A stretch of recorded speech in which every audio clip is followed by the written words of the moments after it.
हाँ जी, आपका नाम बता दें। मेरा नाम राम नारायण कुररिया, मैं अखिल भारतीय किसान सभा का मध्य प्रदेश का राज्य अध्यक्ष हूँ। हाँ जी, और ये आप ना जो हमारे जो कृषि जो अपने किसान भाई हैं उनको अभी तक इस कानून के बारे में भी पता नहीं है डिटेल में, आप जरा इनको डिटेल में समझाइए। ये जो किसानों का जो आंदोलन चल रहा है जिसमें 500 से ज़्यादा किसान संगठन हैं, इनका मुख्य मांग ये है कि केंद्र सरकार के द्वारा इस देश का किसान, इस देश का खेत और हमारे देश की आज़ादी को बर्बाद करने के लिए अडानी अंबानी के पक्ष में केंद्र सरकार ये तीनों काले कानून लेकर के आई है। कानून जो पहला बिंदु जो है जिसको ये कहते हैं कृषि उपज व्यापार वाणिज्य अधिनियम 2020, इस कानून का आशय ये है कि हमारे देश के अंदर जो मंडी व्यवस्था थी, मंडी व्यवस्था को चौपट करने के लिए सरकार सरकारी मंडियों के समानांतर प्राइवेट मंडियों को खाद्यान्न खरीदने की इजाजत दे रही है। मंडी कानून में सरकार ने संशोधन कर दिया। ये जो कानून बना है, इस कानून में कहीं पे भी ये प्रावधान नहीं है कि किसानों के समर्थन मूल्य पे खरीदने की कहीं किसी तरह की गारंटी नहीं है। और इसका आशय हुआ कि अडानी अंबानी जैसे जो व्यापारी और औद्योगिक घराने जो हैं, ये मनमानी दरों पे किसानों की फसलों को खरीदेंगे, सस्ती दरों पे खरीदेंगे, अपनी गोदामों के अंदर जाम करेंगे और उसके बाद जब किसानों के घरों से फसलें खत्म हो जाएंगी, उसके बाद बाजार में मनचाही कीमतों पर इसको बेचेंगे। दूसरा कानून जो है, जिस कानून का इनने नाम दिया है मूल्यों का आश्वासन कृषि सेवा सशक्तिकरण संरक्षण, इस कानून का आशय ये है कि हमारे देश के अंदर जो किसान हैं और किसानों का देसी और विदेशी जो कंपनियां हैं, अडानी अंबानी, किर्लोस्कर, टाटा, बिरला, डालमिया, चरतराम, भरतराम, किर्लोस्कर जैसे जो देसी और विदेशी कंपनियां जो हैं, ये विदेशी देसी कंपनियां किसानों के साथ 10 साल का अनुबंध करेंगी और अनुबंध होने के बाद कंपनियां तय करेंगी कि हमारे खेत में कौन सा बीज बोया जाएगा।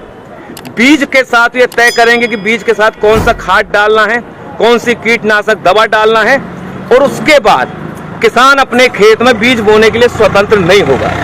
दूसरा खतरा जो इस कानून में है, वो खतरा ये है कि किसानों का कंपनियों के साथ जो अनुबंध होगा मूल्य के सवाल को लेकर के, अगर बाजार में अनुबंध से ज्यादा अगर कीमत है, उसका लाभ किसानों को नहीं मिलेगा। अगर अनुबंध के आधार पर बाजार में कीमत अगर गिर गई तो कंपनी गिरी हुई कीमत पे किसानों का भुगतान करेगी। अगर मान लो किसान अपने खेतों में जो फसल पैदा किया, कभी प्राकृतिक आपदा आ गई, ओला पड़ गया, पाला पड़ गया, कभी अति वर्षा हो गई, अगर फसल में कोई आंशिक क्षति गुणवत्ता के सवाल पे कंपनी हमारे माल को रिजेक्ट कर सकती है, खरीदने के लिए कंपनी बाध्य नहीं होगी।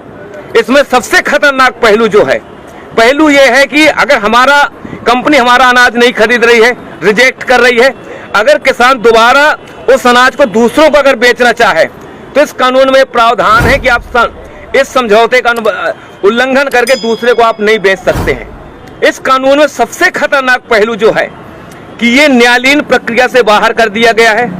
एसडीएम कलेक्टर जो है इसका निराकरण करेगा, केंद्र सरकार का प्रतिनिधि निराकरण करेगा। कंपनी और किसानों के बीच में अगर कहीं पे कोई विवाद होता है तो इसमें हाई कोर्ट, सुप्रीम कोर्ट जाने के किसानों को अधिकार नहीं दिए गए हैं। और हम और आप ये जानते हैं कि एसडीएम और कलेक्टर जो है ये राज्य और केंद्र सरकार के प्रतिनिधि होंगे। कंपनी के बड़े बड़े वकील पैरवी करेंगे और किसान के पास इतनी ताकत नहीं, इतना पैसा नहीं है कि उन वकीलों का मुकाबला कर सके और आखिरी में किसान के खिलाफ ही फैसला होगा। इसलिए ये कानून ठेका खेती वाला जो कानून है, खतरनाक कानून है। इस कानून से हमारे देश की खाद्यान्न सुरक्षा खतरे में पड़ेगी। हमारे कंपनियों को अगर ये लगता है कि दुनिया के देशों में कौन सी चीज की जरूरत है, अगर उनको लगता है कि रतन जोत पैदा करना है, उनको लगता है मशरूम की खेती करना है, तो आज हमारे देश का किसान अपने खेतों में जो धान पैदा कर रहा है, गेहूं पैदा कर रहा है, कंपनी उनको मजबूर करेंगी रतन जोत और मशरूम की खेती करने के लिए, क्योंकि बीज वो देंगी।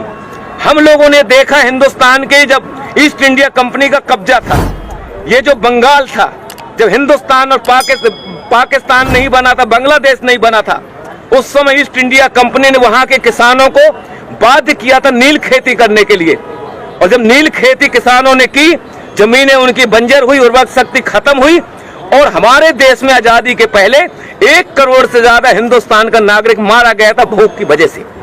तीसरा कानून जो है, तीसरा कानून का नाम यह है कि अति आवश्यक वस्तु अधिनियम 2020 संशोधन कर दिया।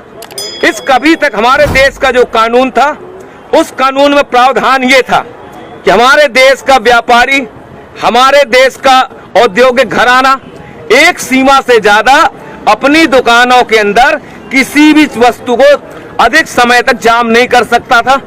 इसमें कानून बना हुआ था। अब सरकार ने फैसला किया है, हिंदुस्तान के खेत में जो हम पैदा करते हैं, गेहूं, चना, अलसी, मसूर, बटरी, दलहन, तिलहन, शक्कर और सब्जी और फल, इनको आवश्यक वस्तु अधिनियम की परिधि से बाहर कर दिया गया है। व्यापारियों को खुली इजाजत दे दी गई है, जितना चाहो आप खरीद लो, खरीदने के बाद अपनी गोदामों में ताला डाल दो, बाजार के अंदर संकट पैदा कर दो, बाजार के अंदर हाहाकार मच जाए, रोटी के लिए जनता तरसने लगेगी। उसके बाद ये मनचाही कीमतों पे गोदाम के माल को बाहर निकालेंगे और मनचाही कीमतों पे हमारे देश के अंदर जमाखोरी, मुनाफाखोरी बढ़ेगी। इसलिए ये कानून हिंदुस्तान के किसानों के भर पक्ष में नहीं है, ये कानून इस देश की जनता के पक्ष में भी नहीं है। जनता के पक्ष में इस हिसाब से नहीं है कि खेत का अनुबंध कंपनी के साथ होगा, हमारे खेतों में जो पैदावारी होगी वो गोदामों के अंदर चली जाएगी। उसके बाद हमारे देश का जो पूंजीपति है, अगर उसको लगता है कि दुनिया के अंदर फलानी चीज की जरूरत है, तो हिंदुस्तान की जनता को देने की बजाय मुनाफा के लालच में दुनिया के दूसरे देशों के अंदर निर्यात करेगा। हिंदुस्तान के अंदर आने वाले समय में खाद्यान्न संकट पैदा होगा। ये इस कानून की वजह से हिंदुस्तान की जो आबादी है, 40% लोग जो राशन की दुकानों से 2 रुपया 5 रुपया किलो का जो अनाज लेते हैं, जब सरकार खरीदी नहीं करेगी, सार्वजनिक राशन प्रणाली की दुकानें बंद हो जाएंगी, FCI की गोदामें बंद हो जाएंगी, वेयर हाउस बंद हो जाएंगे। और ये जो कानून है, ये कानून हिंदुस्तान की सरकार ने अडानी अंबानी जैसे जो पूंजीपति हैं, अमेरिका जैसे जो साम्राज्यवाद है, उनके दबाव में आकर के हिंदुस्तान की खेती, हिंदुस्तान के किसानों को बर्बाद करने के लिए ये काला कानून लेकर के आई है।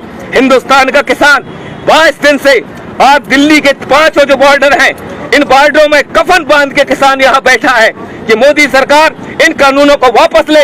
जब तक ये कानून वापस नहीं होंगे, हिंदुस्तान का किसान अपने इस आंदोलन को आगे बढ़ाता रहेगा। हमारी सिर्फ यही मांग है, सरकार ये कह रही है कि हम संशोधन करने के लिए तैयार हैं। हमको और आपको मालूम है कि हमारे देश के अंदर संविधान बनने के बाद कितने संशोधन नहीं हो गए। अगर एक कानून बन गया, कानून में मान लो गारंटी भी लिख दी, लेकिन जब चाहेगी सरकार उनमें संशोधन कर सकती है। इसलिए सिर्फ एक ही रास्ता है, हिंदुस्तान के किसानों को मौत से अगर बचाना है, देश की आजादी को अगर बचाना है, तो जो काले कानून है, ये काले कानून वापस होना चाहिए। इस सवाल को लेकर के हम लड़ रहे हैं। और आखिरी हम किसान संगठनों की तरफ से विश्वास दिलाना चाहते हैं, वो बहादुर 30 किसान जिन्होंने अपनी शहादत दी है, वो भी किसी के बाप है, वो भी किसी के पति है, किसी के भाई है, किसी के सुहाग है। ये मोदी सरकार, ये नरेंद्र मोदी की सरकार 30 किसानों की शहादत के नाम पर एक शब्द बोलने के लिए तैयार नहीं है। ऐसी सरकार को हिंदुस्तान की सत्ता में रहने का कोई हक नहीं है। हम किसान भाइयों से गुजारिश करना चाहते हैं, ईंट का जवाब पत्थर से दो, किसान को बचाओ, देश को बचाओ, यही हमारे आंदोलन का मकसद है। जय जवान जय किसान। भाइयों, जिस प्रकार किसी भी किसान भाई को ये चीज का जो मालूम नहीं है कि 3 कानून क्या हैं, वो समझ लें और इस वीडियो को शेयर करें, ज्यादा से ज्यादा किसानों को समझ में आए। जय जवान जय किसान।